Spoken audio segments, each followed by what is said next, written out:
Hello everyone, कैसे हैं सब लोग। वापस से एक बार आप सभी का स्वागत है मेरे चैनल मरीन ट्रेनर पर। मैं योगेश और आज हम बात करने वाले हैं एक बहुत ही इंपॉर्टेंट टॉपिक को लेके जिसका नाम है लाइफ राफ्ट। लाइफ राफ्ट के बारे में मैं आपको इस वीडियो में पूरी कंप्लीट डिटेल बताने की कोशिश करूंगा। मेरी पूरी कोशिश रहेगी कि आज इस वीडियो को शुरू से लेके अंत तक मैं लाइफ राफ्ट की हर छोटी से लेके बड़ी जानकारी आपके साथ शेयर करूं और पूरा उम्मीद है मुझे इस चीज की कि ये वीडियो देखने के बाद आपके मन में लाइफ राफ्ट से रिलेटेड कोई भी डाउट, कोई भी शक या सवाल नहीं रहेगा। चलिए शुरू करते हैं आज की इस वीडियो को। और पहले ही बता देना चाहता हूं गाइस, आज की ये वीडियो थोड़ा लंबा हो सकती है, सो प्लीज इस वीडियो के साथ अंत तक जुड़े रहें। तो पूरी उम्मीद है कि आपको आपके हर सवाल का, लाइफ राफ्ट से जुड़े हर सवाल का जवाब इस वीडियो में मिल जाएगा। चलिए शुरू करते हैं। लाइफ राफ्ट, सबसे पहला क्वेश्चन उठता है कि लाइफ राफ्ट होता क्या है। बेसिकली अगर बहुत ही आसान भाषा में मैं बात करूं तो life raft life saving appliances के जो हमारी तीन चीजें हैं, जैसे कि लाइफ बोट, लाइफ राफ्ट और रेस्क्यू बोट, उनका एक हिस्सा है। मतलब जब आपको इमरजेंसी में आपका शिप छोड़ना है, in case of an emergency, अगर आप अपना जहाज छोड़ के सी में अपनी जान बचाने के लिए जाते हैं तो ये जो लाइफ राफ्ट है ये हमारी जान बचाने में हमारी मदद करता है।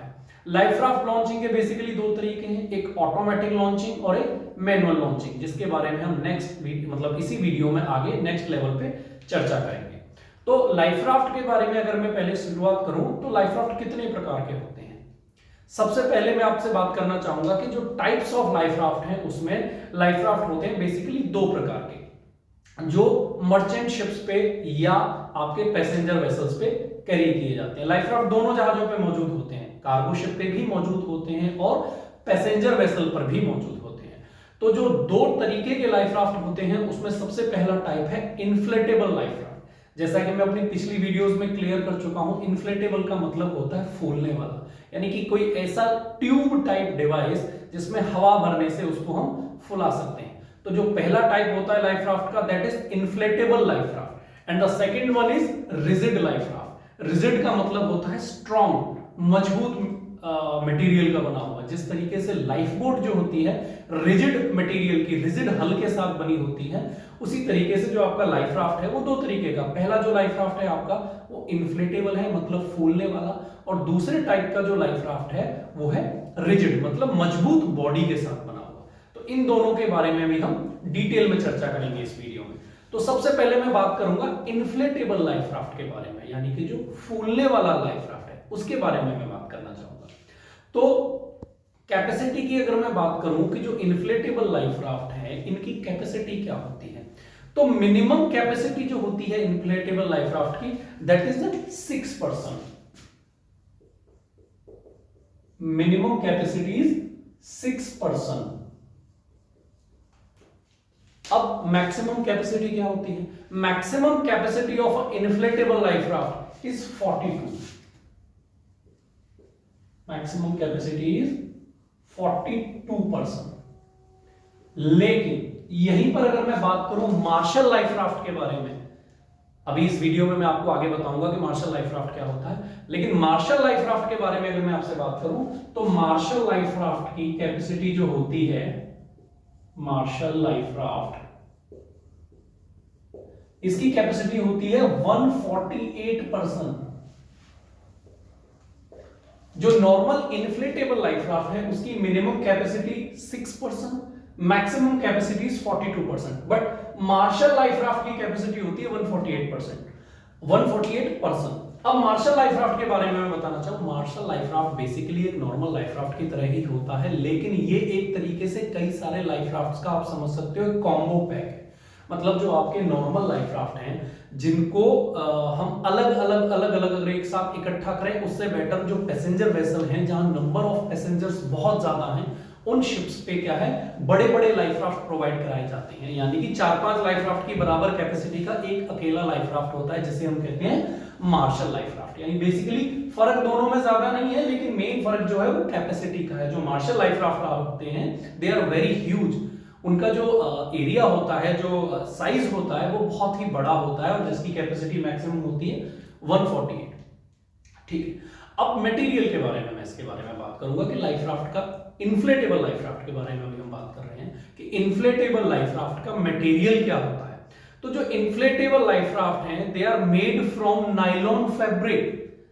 इसके बने हैं नाइलॉन फैब्रिक, यानी कि अगर आपसे 1 नंबर का क्वेश्चन एग्जिट एग्जाम में पूछा जाता है कि what is the material of inflatable life raft, तो आपका आंसर होगा nylon fabric and covered of both side with rubber. यानी लाइफ राफ्ट के जो नीचे का पोर्शन है, यानी कि जो सिंगल हल या डबल हल जो दोनों हैं आपके लाइनर बने हुए हैं वो रबर के बने हुए हैं, और जो बाकी का जो मटेरियल है वो नाइलॉन फैब्रिक का है। नाइलॉन फैब्रिक काफी स्ट्रॉन्ग मटेरियल होता है, इजीली वेयर एंड टियर नहीं होता है, तो इसीलिए लाइफ राफ्ट का जो मटेरियल है दैट इज नाइलॉन फैब्रिक। दूसरी चीज जो इसके बारे में हम बात करेंगे that is the operating code and painter. Operating code से कंफ्यूज मत होइएगा, ऑपरेटिंग कोड या पेंटर दोनों सेम ही चीज है। पेंटर, यहां पेंटर का मतलब मकान की रंगाई पुताई करने वाला या दीवारों पे जो स्लोगन लिखते हैं उससे नहीं है, ये पेंटर एक अलग चीज है।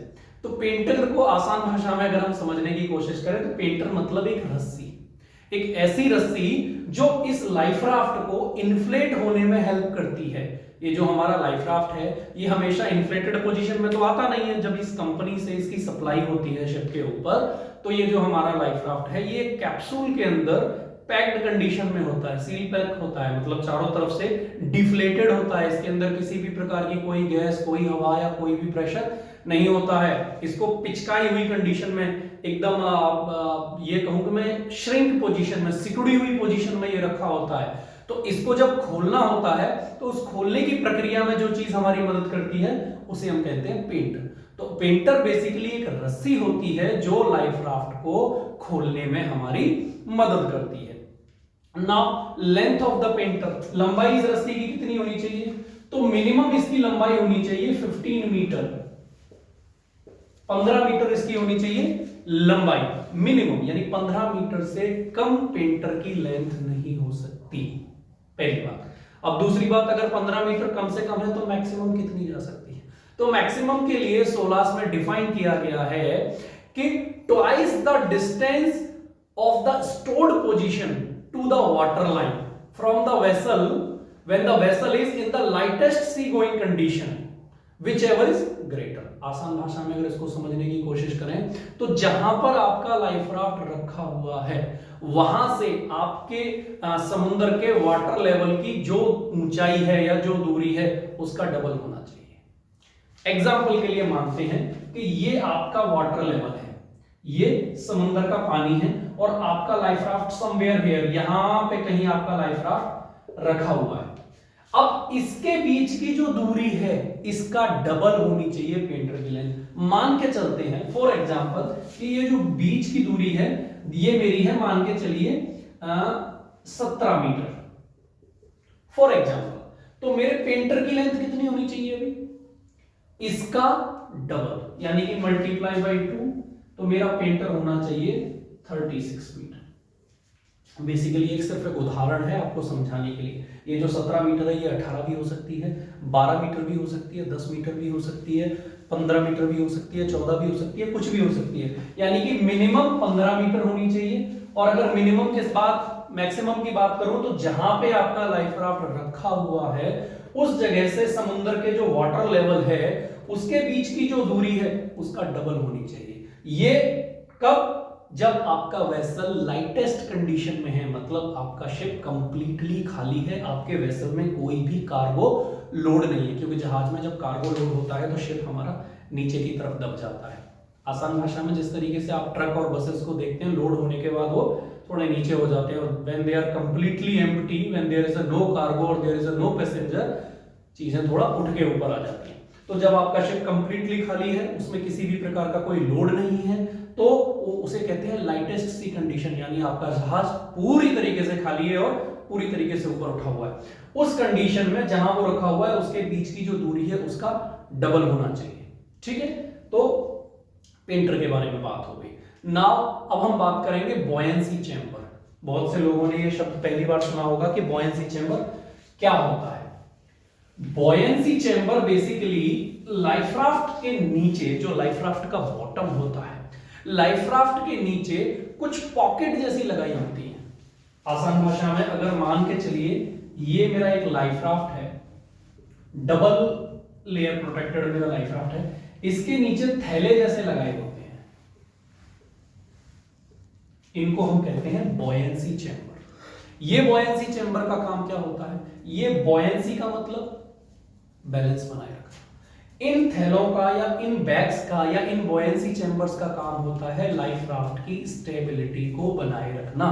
मतलब अगर बहुत तेज हवाएं चल रही हैं, मौसम बहुत बिगड़ा हुआ है, खराब है, या आप किसी अपने संगी साथी को, किसी दूसरे सीफेरर को पानी में से लाइफ राफ्ट में चढ़ा रहे हैं, तो चढ़ाते टाइम आप भी थोड़ा झुकोगे और जो बंदा चढ़ रहा है वो भी थोड़ा जोर लगाएगा, तो आप दोनों की ताकत से प्लस बहुत तेज हवाओं की वजह से आपका लाइफ राफ्ट पानी में उल्टा होके कैप्साइज ना हो जाए, पलटी ना मार जाए, उस कंडीशन से बचाने के लिए ये बॉयंसी चैम्बर लगाए जाते हैं। जब लाइफ राफ्ट पानी में उतरता है तो इन बॉयंसी चैम्बर्स में भर जाता है पानी, और जब पानी भर जाता है तो ये जो बॉयंसी चैम्बर्स हैं ये लाइफ राफ्ट को आपके को स्टेबिलिटी प्रदान करते हैं। स्टेबिलिटी मतलब आपका जो लाइफ राफ्ट है उसको स्टेबल रखते हैं, उसको पलटने नहीं देते, उसका बैलेंस बनाए रखते हैं। ठीक है, अब ये होने कैसे चाहिए? तो पहली बात तो ये होने चाहिए इवन नंबर में, मतलब जितने इस साइड हो उतने ही दूसरे साइड। ऐसा नहीं कि यहाँ पे 5 है यहाँ पे 1 ही दिया, उसका फिर कोई फायदा नहीं है। ये दोनों तरफ एक समान मात्रा में होनी चाहिए, यानी जितने आपके इस तरफ हैं उतने ही आपके उसके अपोजिट डायरेक्शन में होनी चाहिए। यानी कि ईच नंबर, इनमें से हर एक की जो लेंथ हो, विड्थ हो, जो वाटर फिलिंग कैपेसिटी हो, एवरीथिंग शुड बी सेम। और जब आपका लाइफ राफ्ट कंप्लीटली इन्फ्लेट हो जाता है, पूरी तरीके से जब खुल जाता है, तो आपके लाइफ राफ्ट में अराउंड 2 lbs का प्रेशर होता है। 2 lbs। अब lbs की अगर मैं बात करूं तो lbs प्रेशर मेजरमेंट की एक यूनिट है। ठीक है, जैसे kg पर सेंटीमीटर स्क्वायर होता है, उसी तरीके से lbs भी प्रेशर मेजरमेंट की एक यूनिट है। तो फुली प्रेशराइज होने पे लाइफ राफ्ट के अंदर प्रेशर होता है 2 lbs। अब अगर इससे ज्यादा एक्सेसिव प्रेशर हुआ तो क्या होगा? भाई लाइफ राफ्ट तो फूलने वाला बना हुआ है। मान के चलिए गर्मी की वजह से, हीट की वजह से, जिस तरीके से गर्मियों में ट्रकों में, बसों में, कार में, मोटरसाइकिल में ऑटोमेटिक गर्मी की वजह से एयर एक्सपेंड होती है और टायर में प्रेशर बढ़ जाता है, तो उसी तरीके से हो सकता है, मान के चलिए हम गल्फ एरिया में हैं, धूप की वजह से, पानी का टेम्परेचर बढ़ने की वजह से मेरे लाइफ राफ्ट में एक्सेसिव प्रेशर हो गया, ज्यादा प्रेशर हो गया, तो क्या मेरा लाइफ राफ्ट फट जाएगा? Answer is no. बिकॉज अगर इससे ज्यादा प्रेशर क्रिएट होता है तो आपके लाइफ राफ्ट में एक रिलीफ वाल्व लगाया होता है जो एक्स्ट्रा प्रेशर को वहां से रिलीज कर देता है और आपके लाइफ राफ्ट को डैमेज होने से या पंक्चर या फटने से बचाता है। ठीक है, प्रेशर होता है 2 lbs एंड एक्स्ट्रा प्रेशर कहां से रिलीज होता है? रिलीफ वाल्व से। जैसा कि उसका नाम है रिलीफ, राहत प्रदान करना, तो वो एक्स्ट्रा प्रेशर को वहां से गायब कर देता है। अब अगली बात मैं करूंगा गैस सिलेंडर। इसको इन्फ्लेट कौन कराएगा? हम काफी देर से इसके बारे में बात कर रहे हैं कि इसमें हवा भरी होती है, गैस भरी होती है, तो भैया भरते कैसे हैं? कैसे इसके अंदर गैस जाएगी? कौन इसको इन्फ्लेट कराएगा? तो इसके नीचे, लाइफ राफ्ट के नीचे एक सिलेंडर लगा होता है।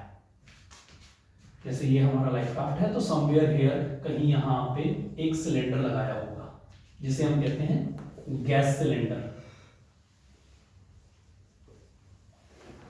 जिसे हम कहेंगे गैस सिलेंडर। इस गैस सिलेंडर के अंदर भरी होती है कार्बन डाइऑक्साइड। कौन सी गैस भरी होती है? CO2, carbon dioxide.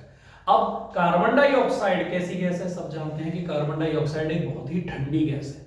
अब मान के चलिए आपका शिप यूरोप एरिया में कहीं घूम रहा है, वहां टेम्परेचर पहले से ही माइनस में है, पहले से ही डाउन में, ऊपर से आपकी जो गैस आपने सिलेंडर के अंदर भरी हुई है वो भी ठंडी है, तो ये जो मेरी गैस है ये जम जाएगी कि नहीं? ये फ्रीज हो जाएगी कि नहीं? Answer is yes. अगर ये मेरी फ्रीज हो गई, बर्फ बन गई, तो क्या मेरा पर्पस सॉल्व हुआ? क्या मेरा लाइफ राफ्ट इन्फ्लेट होगा? नहीं हो पाएगा। तो उस कंडीशन से बचाने के लिए इस CO2 की बोतल में, इस CO2 गैस के साथ थोड़ी मात्रा में हम नाइट्रोजन गैस मिक्स कर देते हैं। उसका फायदा क्या होता है? नाइट्रोजन मिक्स करने का सबसे बड़ा फायदा यह है कि जो आपकी कार्बन डाइऑक्साइड गैस है वो सर्दी के मौसम में जम के बर्फ नहीं बनती है। तो इसके अंदर जो भी गैस है वो हमेशा गैसियस स्टेट में रहती है, गैसियस फॉर्म में ही रहती है, और किसी भी प्रकार की इमरजेंसी में आपके लाइफ राफ्ट को कंप्लीटली इन्फ्लेट होने में मदद करती है। तो डाउट क्लियर हुआ? किससे इन्फ्लेट होता है? गैस सिलेंडर से। गैस सिलेंडर के अंदर क्या भरा होता है? Carbon dioxide. थोड़ी मात्रा में क्या मिलाया जाता है? नाइट्रोजन। चलिए, अगली चीज होती है रेन पॉकेट। रेन पॉकेट, जैसा कि नाम रेन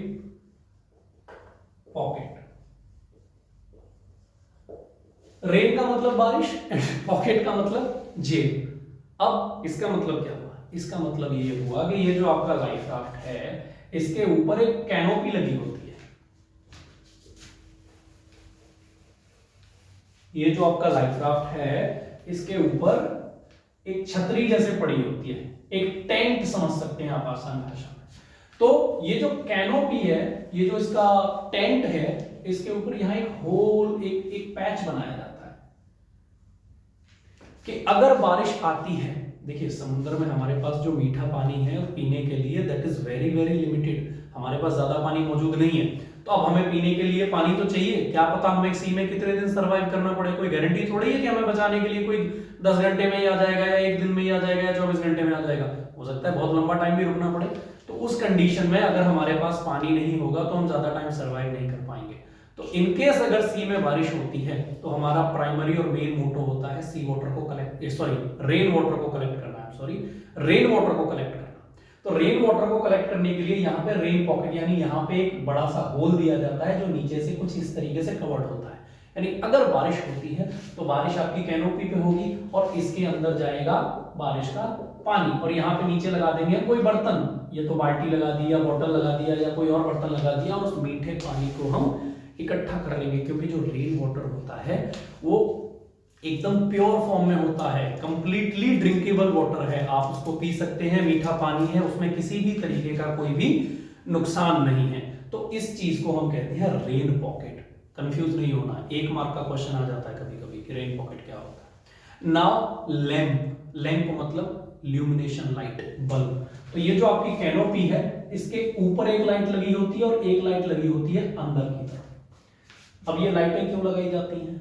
ये जो ऊपर वाली लाइट है this one, this is for signalling purpose, कि रात के टाइम पे जो आपका लाइफ राफ्ट है इसके ऊपर एक छोटी सी लाइट अगर जलेगी तो ये लाइट दूसरे लोगों को आपकी लोकेशन के बारे में बताएगी कि भाई मेरी लोकेशन ये है, यहां पे मेरी लाइट ब्लिंक हो रही है। और ये जो अंदर की लाइट है ये आपके अंदर लाइफ राफ्ट के अंदर जितने लोग बैठे हुए हैं उनको उजाला देगी। जिस तरीके से कार में बैठने के बाद आपकी कार की छत में जो लाइट लगी होती है और रात के टाइम पे आपको कार के अंदर हल्का फुल्का कोई सामान ढूंढना है या कुछ देखना है तो आपको मदद करती है, सेम उसी तरीके से जो अंदर वाली लाइट है ये आपकी हेल्प करती है। नाउ ये जो लाइटें हैं जलती किससे हैं? ऑब्वियसली बैटरी से। सी के अंदर हमारे पास बिजली का कनेक्शन तो है नहीं और ना ही हमारे पास जनरेटर लगा हुआ है जो हम इनको जला सकें, तो ऑब्वियसली किससे जलेंगी? They are powered by batteries. अब बैटरी की ड्यूरेशन कितनी होनी चाहिए? 12 घंटे, 12 आवर्स। बैटरी की ड्यूरेशन होगी 12 आवर्स। और दूसरी चीज, ये जो बैटरी से जलने वाली लाइटें हैं इनमें एक स्विच लगा होता है। अगर दिन का टाइम है, आपको इन लाइटों की जरूरत नहीं है, तो आप स्विच से इन लाइटों को बंद कर सकते हैं और अपनी बैटरी पावर को सेव कर सकते हैं, क्योंकि जितनी बैटरी आपकी बची रहेगी उतना ही ज्यादा लंबे टाइम तक आपको सिग्नल देने में आसानी होगी। नाउ कैनोपी क्या चीज होती है? अभी मैंने आपको बताया कि ये जो टेंट जैसा पड़ा हुआ है, इसके ऊपर जो त्रिपाल पड़ी हुई है, जो कपड़ा पड़ा हुआ है, उसे हम कहते हैं कैनोपी। और ये कैनोपी क्यों है, क्यों फायदा, क्या फायदा है इसका? ये कैनोपी बेसिकली हमें धूप से बचाती है, बारिश से बचाती है, सर्दी के मौसम में ठंडी हवाओं से बचाती है, मौसम खराब होने की कंडीशन में हवा के साथ जो समुद्र का पानी उड़ के आता है उससे हमें बचाती है। तो बेसिकली ये एक प्रोटेक्शन लेयर का काम करती है जो हमें हर मौसम में हमारी मदद करती है। एसएस यानी कि इस कैनोपी में घुसने के लिए 2 गेट होते हैं, एक फॉरवर्ड साइड में और एक आफ्ट साइड में। जिस तरीके से आपके कार में घुसने के लिए दरवाजे बने होते हैं ना, उसी तरीके से लाइफ राफ्ट में एंट्री के लिए भी 2 गेट बने होते हैं जिन्हें हम कहते हैं एसएस डोर या एसएस, एंट्री करने का तरीका। नाउ लाइफलाइन, लाइफलाइन अब क्या हो गया? लाइफलाइन का मतलब आपका जो लाइफ राफ्ट है इसके चारों तरफ रस्सी लगी होती है। ये रस्सी का मतलब क्या है? ये रस्सी का मतलब ये है कि मान के चलिए इस लाइफ राफ्ट की कैपेसिटी है मिनिमम, कितनी बताई थी मैंने? 6%। तो मान के चलिए इस लाइफ राफ्ट की कैपेसिटी है 6%, तो इसके अंदर कितने लोग बैठ सकते हैं? ऑब्वियसली 6 ही लोग बैठ सकते हैं और आप बंदे हो 12, तो बाकी 6 लोग का क्या होगा? तो बाकी 6 लोगों की जान बचाने के लिए ये जो बाजू में लाइफलाइन लगाई है वो लोग इन लाइफलाइंस को पकड़ के पानी में तैरते रह सकते हैं। तो इन केस अगर कोई इस तरीके की इमरजेंसी आती है जब capacity of life raft is less than the persons, तो यानी जितने बंदे हैं उतनी की कैपेसिटी अगर इसके अंदर नहीं है तो जितने बंदे इसके अंदर बैठ सकते हैं उतने इसके अंदर बैठ जाएं, और जो बाकी बचे कुछ लोग हैं वो ये जो लाइफ लाइन है इसको पकड़ के पानी में तैर सकते हैं। सेम ये लाइफ लाइन लाइफ बॉय में भी लगी होती है। मेरी एक वीडियो है लाइफ बॉय के ऊपर जिसमें मैंने कंप्लीट लाइफ बॉय के बारे में आपको बताया है, तो आप उस वीडियो में जाके भी देख सकते हैं, उसमें भी जो लाइफ लाइन है वो लगी रहती है। नाउ अब अगर हम इसके बारे में बात करेंगे तो लाइफ लाइन क्लियर हो गई, एसएस मैंने बता दिया। अब एक चीज होती है टोइंग पैच। टोइंग पैच क्या होता है? देखिए टोइंग का मतलब होता है, मैं पहले भी आप लगभग अपनी हर वीडियो में बता चुका हूं, टोइंग का मतलब होता है टू पुल समवन, किसी चीज को खींचना। जिस तरीके से ट्रैक्टर ट्रॉली को खींच के ले जाता है उसे कहते हैं टोइंग। टगबोट जहाज को खींच के ले जाती है उसे कहते हैं टोइंग। जो फिशिंग बोट है वो अपने नेट्स जो उनके जाल होते हैं मछली पकड़ने के उनको खींच के ले जाते हैं उसे कहते हैं टोइंग। तो टोइंग का मतलब होता है किसी भी चीज को पकड़ के खींच के ले जाना। तो टोइंग के लिए लाइफ राफ्ट में एक पैच बनाया होता है, एक फिक्स स्थान, एक फिक्स जगह बनाई होती है जो कि काफी मजबूत होती है। उस जगह को बनाने का मकसद क्या होता है कि अगर आपके लाइफ राफ्ट को खींच के ले जाना है तो कोई भी लाइफ बोट या रेस्क्यू बोट या शिप आके उस जगह से आपके लाइफ राफ्ट को कनेक्ट करके खींच के ले जा सकता है। या दो लाइफ राफ्ट हैं तो उन दोनों लाइफ राफ्ट को उस जगह पे आप आपस में बांध के जोड़ के इकट्ठा रख सकते हो, तो उस जगह का नाम कहते हैं हम टोइंग पैच। Towing patch.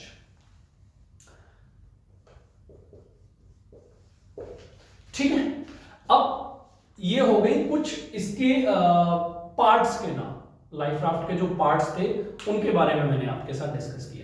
अब इसका जनरल रिक्वायरमेंट ऑफ कंस्ट्रक्शन, इसके बारे में आपके साथ बात करूंगा, यानी कि ये जो बना हुआ है इन चीजों के ऊपर थोड़ी सी हमें डिटेल में जानकारी लेनी होगी। देखिए मैं एक बहुत इंपॉर्टेंट चीज आपको बता दूं कि लाइफ सेविंग अप्लायंसेस में लाइफ बोट, लाइफ राफ्ट और रेस्क्यू बोट, ये तीनों चीजें बहुत ज्यादा इंपॉर्टेंट है एग्जाम के पर्पस से, और इनकी नॉलेज लेना सिर्फ एग्जाम के लिए नहीं, हकीकत में असल और वास्तविक जिंदगी में आपकी जान बचाने के लिए भी बहुत बहुत जरूरी चीजें हैं। तो ये अकेला जो लाइफ राफ्ट है इसमें से ही 3 से 4 नंबर के क्वेश्चन डीजी पूछ ले रहा है, जितना मैं ऑब्जर्व कर पा रहा हूं पिछले कुछ दिनों में।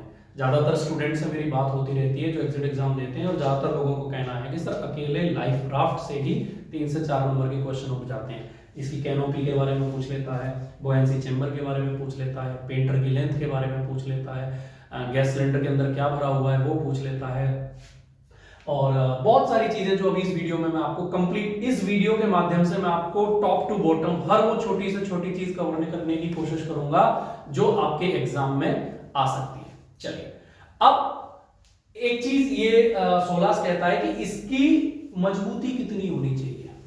जैसे हर चीज की हम पूछते हैं ना भाई गारंटी क्या है, तो इस लाइफ राफ्ट की गारंटी कितनी होनी चाहिए।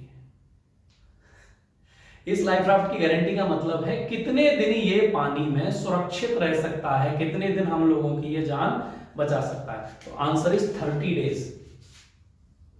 30 डेज यानी कि 30 दिन तक ये समुद्र में पड़ा रहे, कैसी भी सी कंडीशन हो, चाहे कितनी भी तेज हवाएं चलें, चाहे कितनी भी बारिश हो, चाहे कितनी भी धूप पड़े, चाहे कितनी भी बर्फ पड़े, कोई भी कंडीशन हो, 30 दिन तक इसके स्ट्रक्चरल में किसी प्रकार का कोई चेंज नहीं होना। 30 दिन तक ये हम लोगों को सुरक्षित इसके अंदर रख सकता है। इतने एक्सट्रीम कंडीशंस में इसको टेस्ट किया होता है कि 30 दिन इसका एक्सपोजर टाइम है। 30 डेज तक हर प्रकार की सी कंडीशन में ये हमारी हेल्प करेगा। दूसरा, अगर इसको मैं जहाज से पानी में फेंक रहा हूं तो कितनी ऊंचाई से फेंक सकता हूं, कुछ तो फिक्स किया होगा ना। तो आंसर इज 18 मीटर, 18 मीटर। यानी कि अगर मैं जहाज से 18 मीटर की ऊंचाई से इसको पानी में फेंक देता हूं तो इसके कैप्सूल में या लाइफ राफ्ट के अंदर किसी भी प्रकार का कोई डैमेज नहीं होना चाहिए, ना ही लाइफ राफ्ट फटना चाहिए, ना ही इसका कैप्सूल क्रैक होना चाहिए, ना ही इसकी लैशिंग टूटनी चाहिए, यानी किसी भी तरीके की कोई भी समस्या इसके अंदर 18 मीटर से फेंकने पे नहीं होनी चाहिए। 1 नंबर का क्वेश्चन है, हाइट पूछ लेगा आपसे। 1 नंबर का क्वेश्चन है, एक्सपोजर टाइम पूछ लेगा आपसे। ठीक है, अब इसके बारे में मैं बात करूं आपसे कि अगर पहली बात तो यह है कि लाइफ राफ्ट के ऊपर कभी भी आपको कैनोपी के ऊपर जंप नहीं करना है। हमेशा याद रखने वाली चीज है, क्योंकि जो लाइफ राफ्ट है आपका ये इन्फ्लेटेबल मटेरियल का बना हुआ है। अगर आप इसके ऊपर कूदोगे तो हो सकता है ये डैमेज हो जाए, लेकिन इसके लिए भी बोला गया है कि अगर लाइफ राफ्ट के ऊपर 4.5 मीटर 4.5 मीटर की हाइट से लाइफ राफ्ट के ऊपर रिपीटेडली जंप की जाए, यानी कि आप 4-5 बार 2 बार 6 बार भी गलती से जंप कर दो तो भी इसके अंदर किसी भी प्रकार का कोई नुकसान नहीं होना चाहिए और इसकी कैनोपी नहीं फटनी चाहिए, इसके फ्लोर में कोई भी होल नहीं होना चाहिए। कितनी हाइट से? 4.5 मीटर, 4.5 मीटर की हाइट से अगर आप लाइफ राफ्ट में कूद जाते हो तो कोई नुकसान नहीं होना चाहिए। लेकिन एडवाइजेबल यही है कि कभी भी लाइफ राफ्ट की कैनोपी के ऊपर या इन्फ्लेटेड लाइफ राफ्ट के ऊपर नहीं कूदना चाहिए। हमेशा एम्बार्केशन लेडर का यूज कीजिए और एम्बार्केशन लेडर लोअर कीजिए, तसल्ली से उससे उतर के जाइए और अपना लाइफ राफ्ट बोर्ड कीजिए। ठीक है, अब towing speed of life raft, यानी कि लाइफ राफ्ट को कितनी स्पीड पे टो किया जा सकता है। टो करने का मतलब है, जैसा कि मैंने अभी आपको बताया, टो का मतलब होता है खींचना। तो जो आपका लाइफ राफ्ट है इसके अंदर किसी भी तरीके का कोई इंजन नहीं लगा हुआ, ये बात समझने की है और याद रखने वाली चीज है। लाइफ राफ्ट के अंदर किसी भी प्रकार का कोई भी इंजन नहीं लगाया है। तो अब इस लाइफ राफ्ट को आपको खींच के ले जाना है, तो रेस्क्यू बोट या लाइफ बोट या शिप इसको खींच के लेके जाएगा। तो इसको जो खींचने की मैक्सिमम स्पीड है दैट इज 3 नॉट।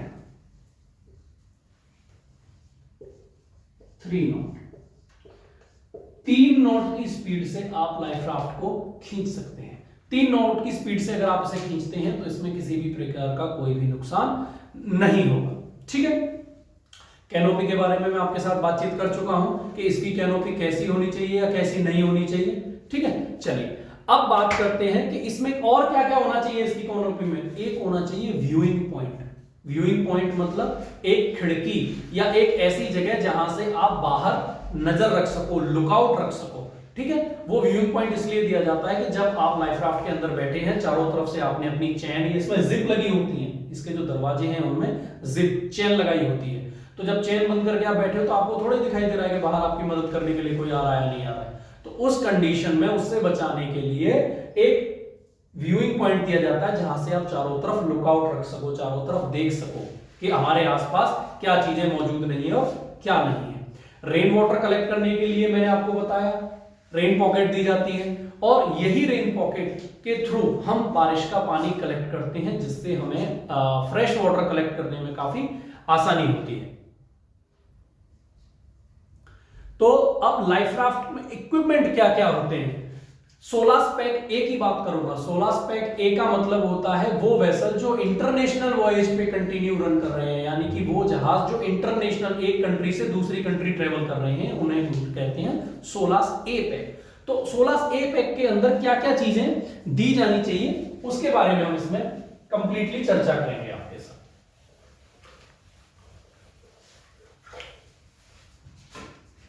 तो सबसे पहले एक रेस्क्यू क्वाड दी जानी चाहिए, बॉयंट रेस्क्यू क्वाड। बॉयंट का मतलब होता है तैरने वाली और रेस्क्यू क्वाड का मतलब होता है एक ऐसी रस्सी जिसके साथ एक गोल इस तरीके का छल्ला लगा होता है और इसके साथ रस्सी बंधी होती है। तो इस रस्सी की लेंथ होनी चाहिए 30 मीटर, 30 मीटर। तो ये जो बॉयंट रेस्क्यू क्वाड है ये कम से कम एक तो होनी ही चाहिए, यानी कि अगर कोई बंदा पानी में गिरा हुआ है और मुझे उसको बचाना है तो मैं क्या करूंगा, इस रस्सी को फेंक दूंगा। तो ये जो आगे रिंग पड़ी हुई है ये रबराइज्ड होती है, फ्लोटेबल मटेरियल की बनी होती है। इस रिंग को वो बंदा पकड़ेगा और उसके सहारे में इसको पुल कर लूंगा। तो एक होनी चाहिए रेस्क्यू क्वाड। दूसरा, कम से कम 2 स्पॉन्ज होने चाहिए। स्पॉन्ज किस लिए चाहिए? मान के चलिए आपके लाइफ राफ्ट में कहीं से थोड़ा बहुत पंक्चर हो गया या मॉइस्चर की वजह से आपके फ्लोर पे थोड़ा बहुत पानी आ गया, तो उस पानी को एब्जॉर्ब करने के लिए, क्लीन करने के लिए, सफाई करने के लिए स्पॉन्ज दी होनी चाहिए, मिनिमम 2 स्पॉन्ज। नेक्स्ट है 1 सेफ्टी नाइफ। कम से कम एक सेफ्टी नाइफ, एक चाकू होना चाहिए। चाकू किस लिए चाहिए? वहां थोड़ी हमें सब्जी काटनी है बैठ के। चाकू इसलिए होता है कि अगर आपका लाइफ राफ्ट पेंटर के साथ जहाज से कनेक्ट रह गया और किसी कंडीशन में आपको उस रस्सी को या पेंटर को काटने की जरूरत पड़ गई तो आप समुद्र में चाकू कहां से लाओगे? तो जब लाइफ राफ्ट को डिजाइन करके पैक किया जाता है तो इसके इंस्ट्रूमेंट, इसके सामान के साथ इसकी जो लिस्ट होती है सामान की, उसमें पहले से ये चाकू रख दिया जाता है कि in case of any emergency आप उस नाइफ का यूज करके किसी भी प्रकार की रस्सी या कैनोपी को काट सकते हैं। ठीक है। वन पॉइंट बेलर, बेलर मतलब स्कूप, पानी निकालने वाला, कचरा उठाने वाला, जैसे अपन घर में यूज करते हैं ना, कचरा उठाने वाला स्कूप, तो इसमें लाइफ राफ्ट में उसको कहते हैं बेलर। तो बेसिकली अगर लाइफ राफ्ट में कहीं से होल हो जाता है, पंचर हो जाता है, थोड़ा बहुत पानी इकट्ठा अगर हो जाता है तो उस पानी को भर के बाहर फेंकने का काम होता है, उसे कहते हैं बेल। फिर two sea anchor, two sea anchor. अब सी एंकर क्या होता है? बेसिकली आसान भाषा में मैं बताऊं तो सी एंकर कुछ इस तरीके का बना होता है। ठीक है। सी एंकर का मतलब एक तो जहाज का एंकर होता है जो जहाज को शैलो वाटर में होल्ड करने का काम करता है। सेम कुछ कुछ काम ये भी ऐसा ही करता है। ना तो लाइफ राफ्ट के अंदर इंजन होता है और ना ही लाइफ राफ्ट को कंट्रोल करने के लिए हमारे पास कोई सुविधा दी गई है। तो उस कंडीशन से बचाने के लिए दो सी एंकर दिए जाते हैं। This is just like a normal bucket. आप इसको पानी में फेंक देते हैं, इसके अंदर पानी भर जाता है यहां से, और ये आपके लाइफ राफ्ट को ड्रिफ्ट होने से बचाता है। यानी तेज हवाओं के साथ आपका लाइफ राफ्ट एक जगह से दूसरी जगह अगर बह के जा रहा है तो इसकी मदद से, एंकर, किसी एंकर की मदद से आप अपने लाइफ राफ्ट की जो स्पीड ऑफ ड्रिफ्टिंग है उसको रिड्यूस कर सकते हैं, यानी कि इसको स्टेबल रख सकते हैं, एक जगह पर रोक के रखा जा सकता है। तो ये होते हैं बेसिकली दो, एक परमानेंट अटैच रहता है और एक बाजू में रखा रहता है। अगर इमरजेंसी है और जरूरत है तो आप दूसरे वाले को भी इस्तेमाल कर सकते हैं। ठीक है। तो बेसिकली अगर आपसे क्वेश्चन पूछता है कि सी एंकर कितने होते हैं, तो दो होते हैं।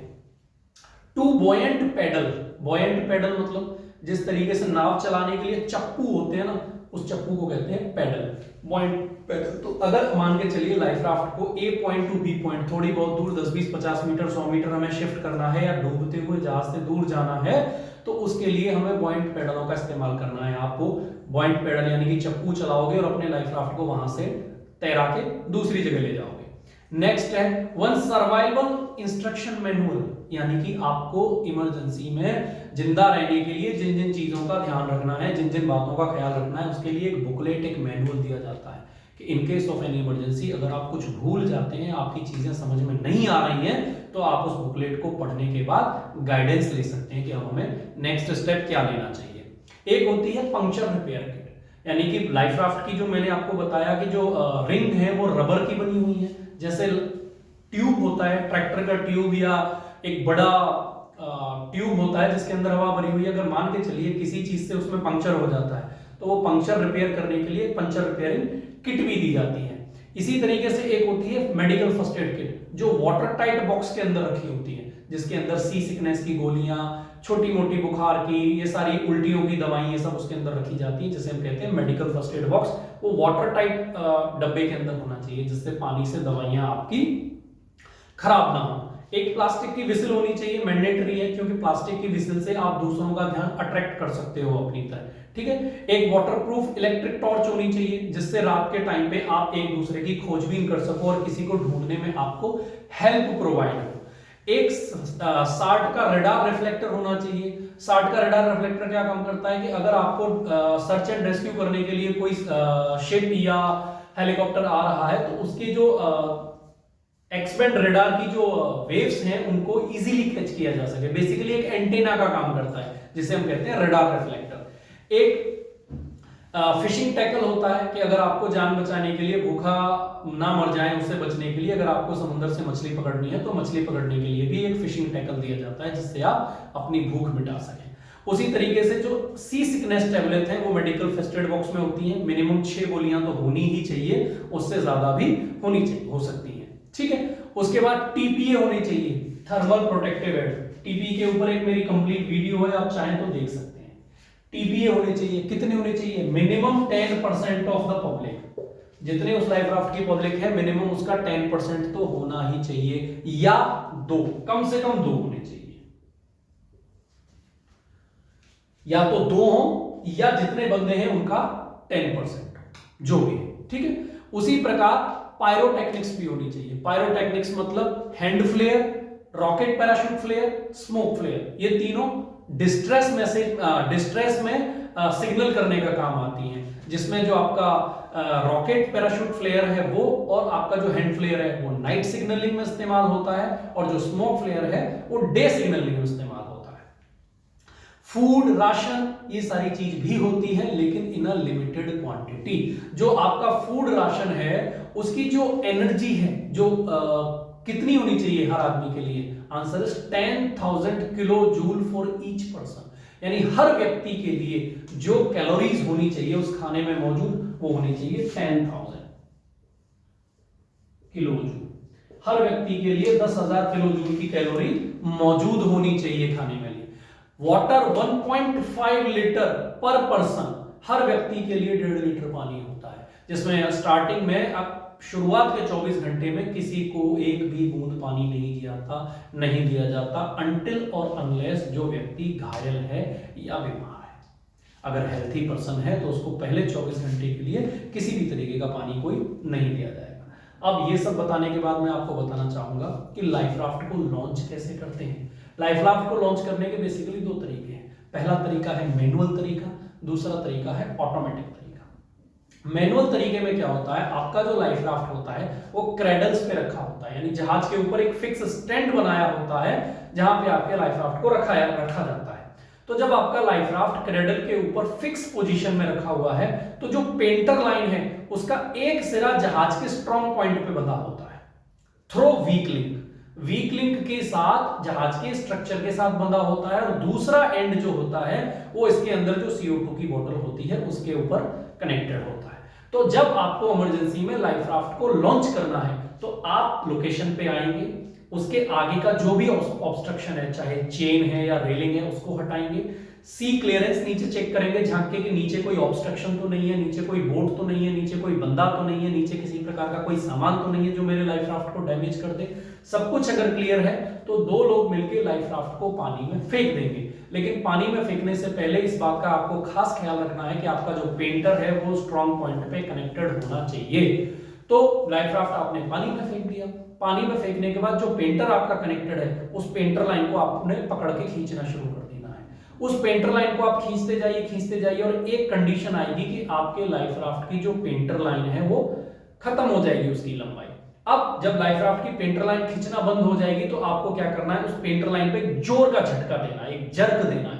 उस जर्क देने से क्या है, जो आपकी CO2 की बोतल है वो पंक्चर हो जाएगी, और जब CO2 की बोतल पंक्चर हो जाएगी तो CO2 रिलीज होगी सिलेंडर में से, और सिलेंडर में से जब गैस निकलेगी तो आपका जो लाइफ राफ्ट डिफ्लेटेड कंडीशन में था, पिचका हुआ रखा था, उसके अंदर गैस भरना शुरू होगा।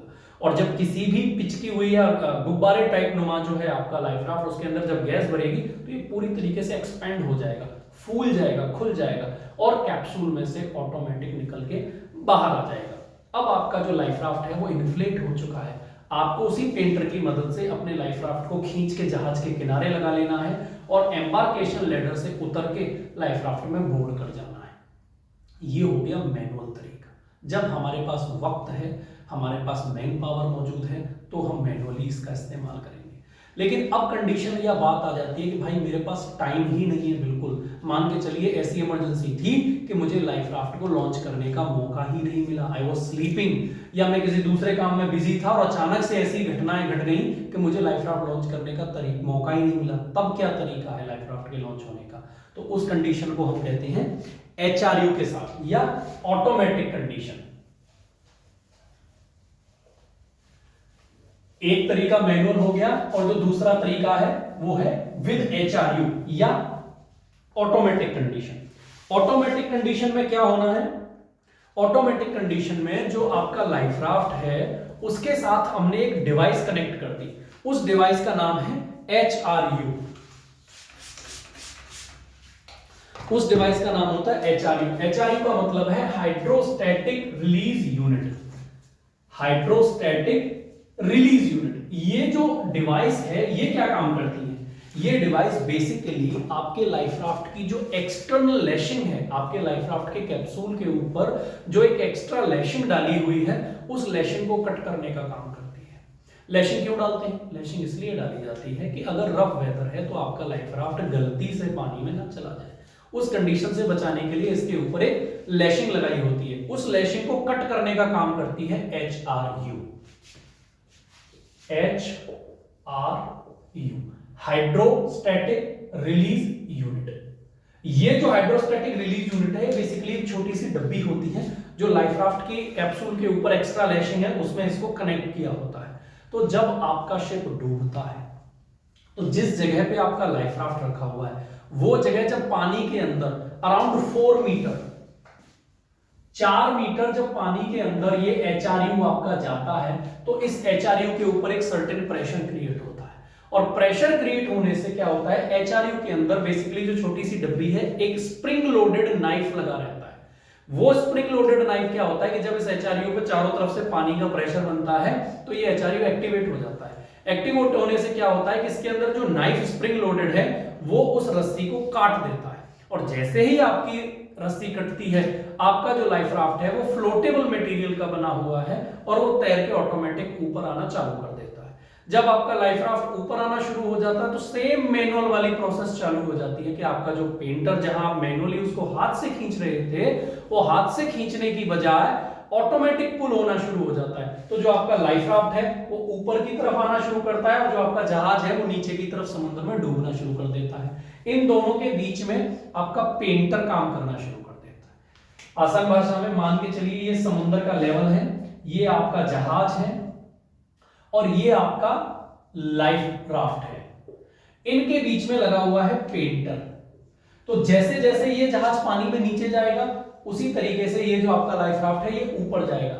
ये जो आपकी पेंटर लाइन है ये खींचना शुरू होगी और एक कंडीशन आएगी कि ये पेंटर लाइन पूरी खिंच जाएगी। जब ये पेंटर लाइन पूरी खिंच जाएगी तो आपके लाइफ राफ्ट के अंदर जो CO2 की बोतल लगी हुई है वो पंक्चर हो जानी है और जब ये CO2 की बोतल पंक्चर हो जाएगी तो ये छोटा सा लाइफ राफ्ट फूल के इतना बड़ा हो जाएगा। जब ये लाइफ राफ्ट इतना बड़ा खुल गया तो मेरी पेंटर लाइन ने तो अपना काम पूरा कर दिया, लेकिन अभी भी ये जो मेरी पेंटर लाइन है ये शिप के साथ स्ट्रॉन्ग पॉइंट पे कनेक्टेड है, ये डिस्कनेक्ट नहीं हुई है। तो इसको डिस्कनेक्ट करने के लिए शिप पे ये एक वीक लिंक के थ्रू कनेक्ट होती है। वीक लिंक, वीक का मतलब होता है कमजोर और लिंक का मतलब होता है कड़ी या जॉइंट। तो वीक लिंक जो होता है बेसिकली एक नॉर्मली प्लास्टिक का बना हुआ लिंक आता है जो कि इस रस्सी के साथ हमने जोड़ा होता है। इस वीक लिंक को कनेक्ट करने का मकसद क्या है? इस वीक लिंक को कनेक्ट करने का मतलब ये होता है कि जब हमारा लाइफ राफ्ट इन्फ्लेट हो जाए तो उस कंडीशन में आपका पेंटर ना टूटे, ये वीक लिंक टूटना चाहिए। तो ये वीक लिंक टूट जाता है और जो मेरा पेंटर लाइन है ये भी फ्लोट होके ऊपर पहुंच जाती है। इस लाइन की जरूरत हमें इसलिए भी पड़ सकती है कि इस लाइन के सहारे मैं अपने लाइफ राफ्ट को बाकी लाइफ राफ्ट के साथ बांध के एक ग्रुप में रख सकता हूं, या जो रेस्क्यू बोट लाइफ बोट मुझे लेनी आ रही है वो इसकी रस्सी के सहारे मुझे टो भी कर सकती है। तो ये जो पेंटर है ये स्ट्रॉन्ग बना होता है काफी, ठीक है। जनरली लाइफ राफ्ट जो आपका है 20 से 30 सेकंड के अंदर खुल जाता है। अगर टाइमिंग की मैं बात करूं तो within 20 to 30 second life raft आपका इन्फ्लेट हो जाता है।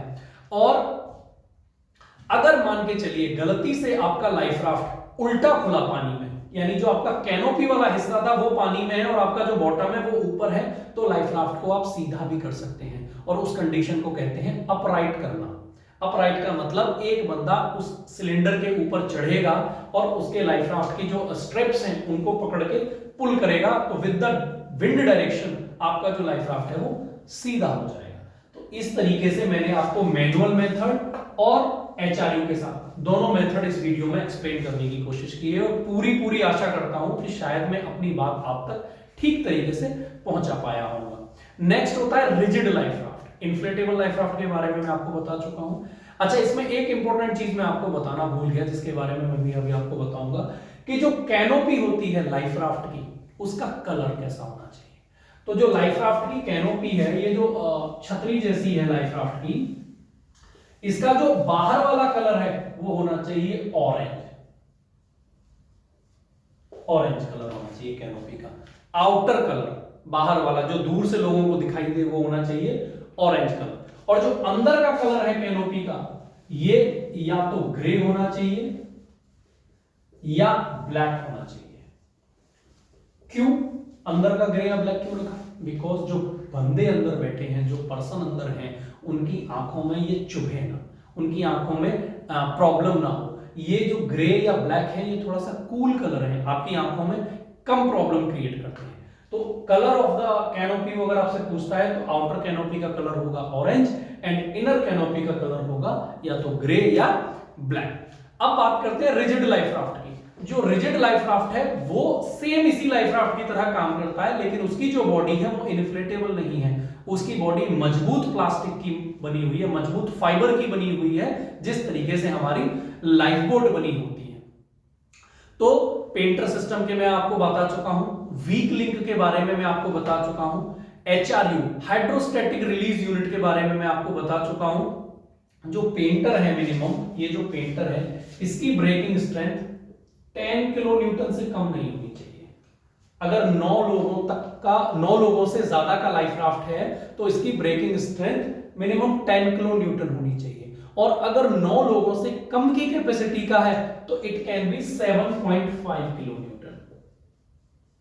यानी कि 7.5 किलो न्यूटन कब होगी? जब लाइफ राफ्ट की कैपेसिटी लेस देन 9% है, लेस देन 9%। और 10 किलो न्यूटन या उसकी कब होगी?